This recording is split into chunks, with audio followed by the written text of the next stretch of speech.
Hey guys, trying to set this thing so it doesn't keep falling on me. Well, I guess that'll have to just do.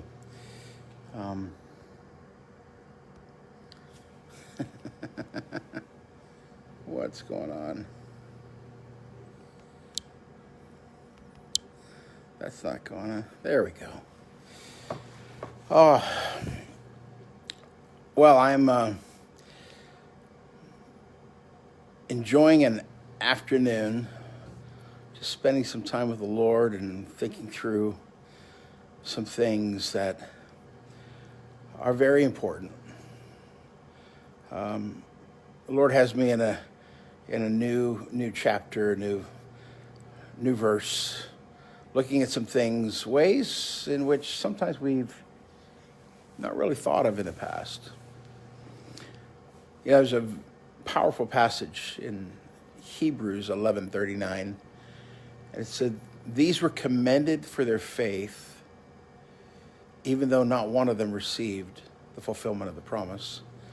And it continues on, basically saying, because God had something prepared for us, and he was making them wait until we were here. I call that favor. I call that preferential treatment. It's kind of like looking at the kids who are coming to you as a parent and saying, "Come on, do this," and you say, "No, you got to wait for your brothers and sisters." It's that place in the kingdom that we reach where we go, "God, will you do this? I mean, surely there's enough of us that you want to do everything you want to do, and we want you to do it. Would you please do it?" And he said, "Well, I will do it, but I want you to know I'm waiting. That I am waiting." He's the God who also waits. That God is very patient. The Bible says that. He said he's not rushing.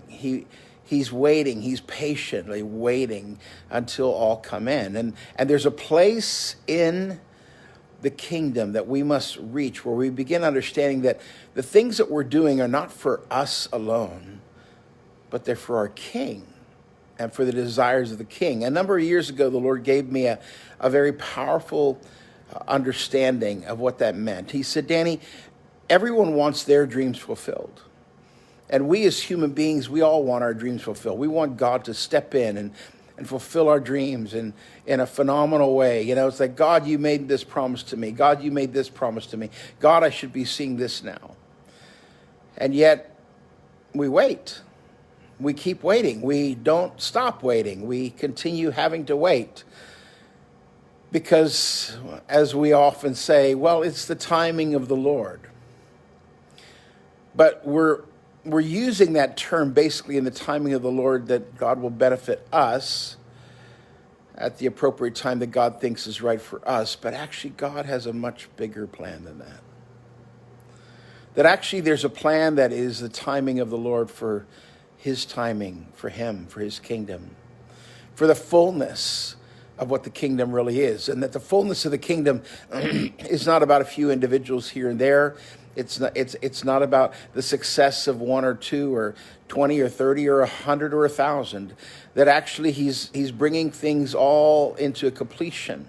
And in completion, you have to understand that everything has to be completed before it's complete. And there are things that God is doing in the earth. There are things that God is doing in people's lives.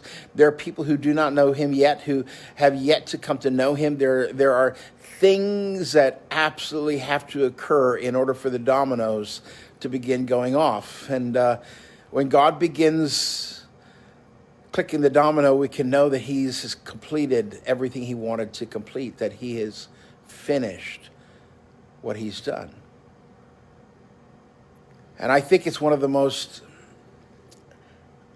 deliberate things we have to do is to seek out patience, seek out that ability to worship while we wait, that ability to trust God while we wait, that when things are not happening the way that we think they should, that even theologically we can say, well, God, you should be doing this right now. Why are you not doing this right now? This is the time right now. And where people declare and they demand and they proclaim, God, you must do this right now.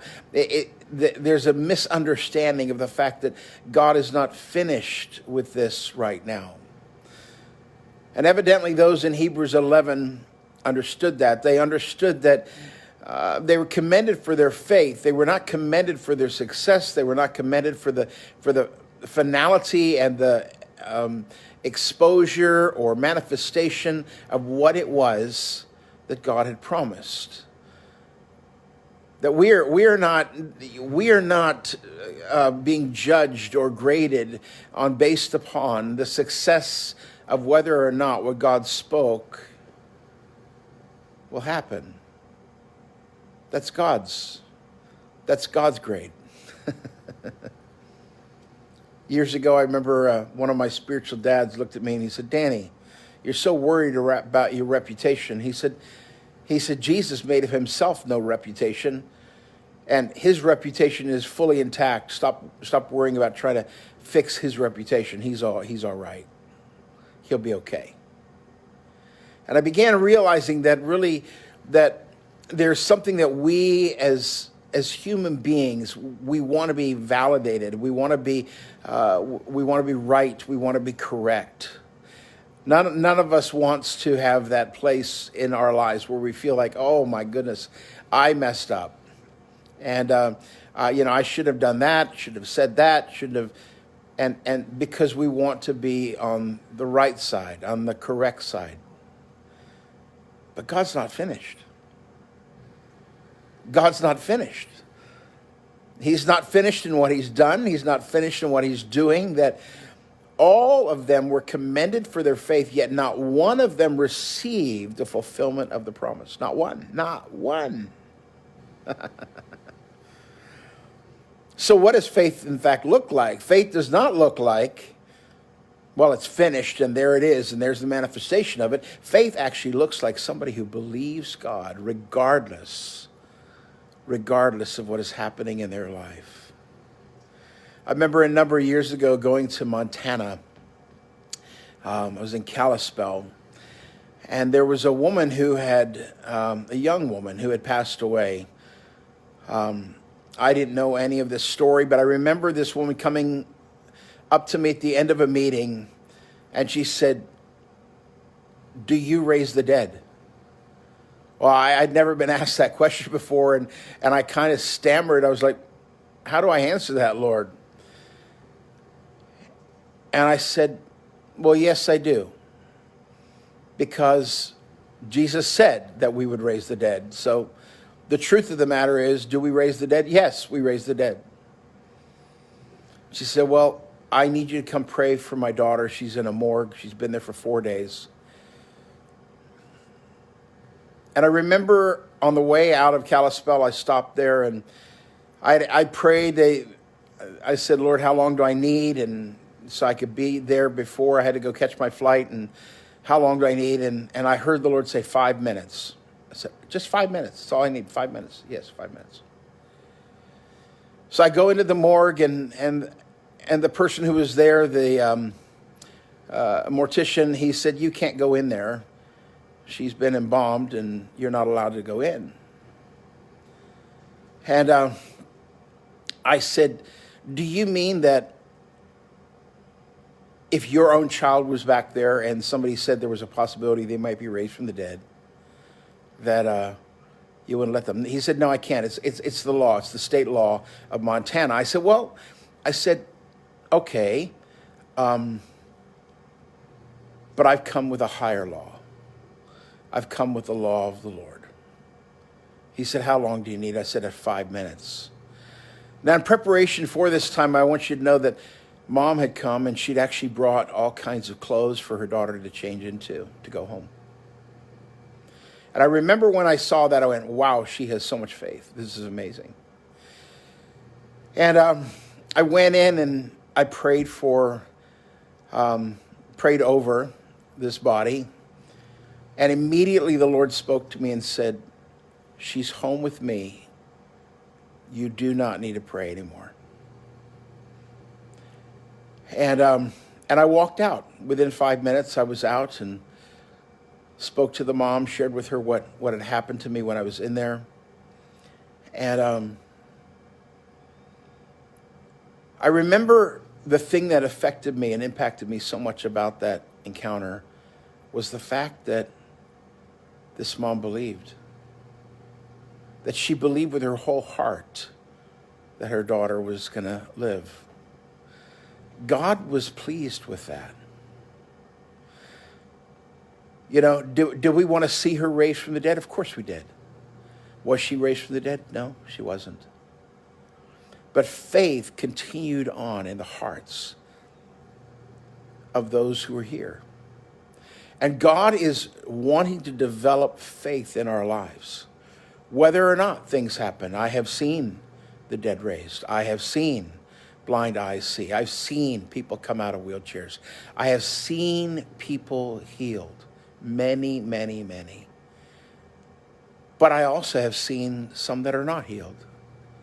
I've seen some of the very things that I want God to do in my own life have remained unresolved. My faith is resolved. I believe. I totally believe.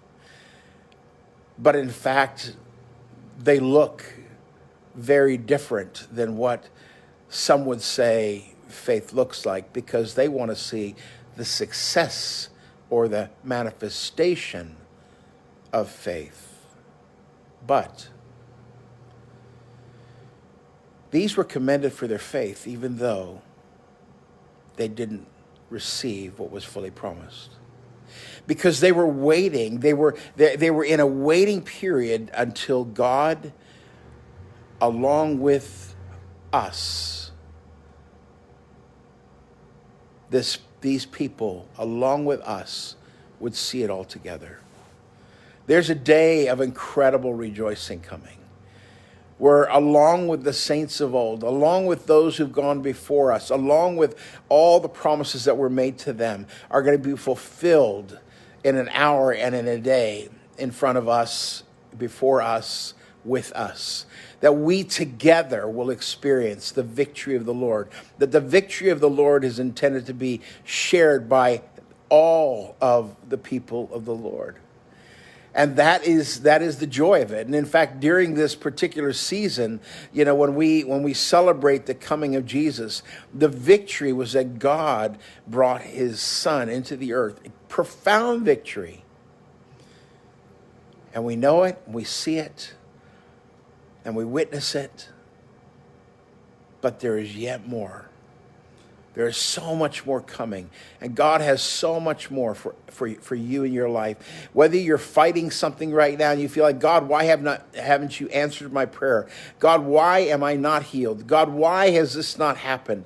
And I realize all the different theological persuasions that when I just asked those questions, several of you were like, well, you need to do this, you need to do this. I'm not talking about your religious answers. I'm not talking to you about those things that you think, well, A plus B equals C, and I have these principles that work for me. That's not what I'm talking about. I'm talking about the reality of walking with your brothers and sisters, some who see things, some who do not.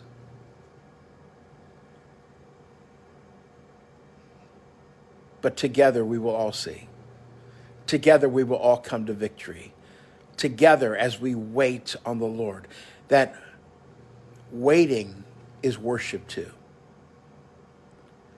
And I just bless you today. I just ask that Jesus touches your life, that you have the most amazing period of time. Some of you, as you're getting together with families and just family from around the world that are coming in to various places, I just ask that God blesses you during this season. Bless you. You have an awesome day. May God be with you.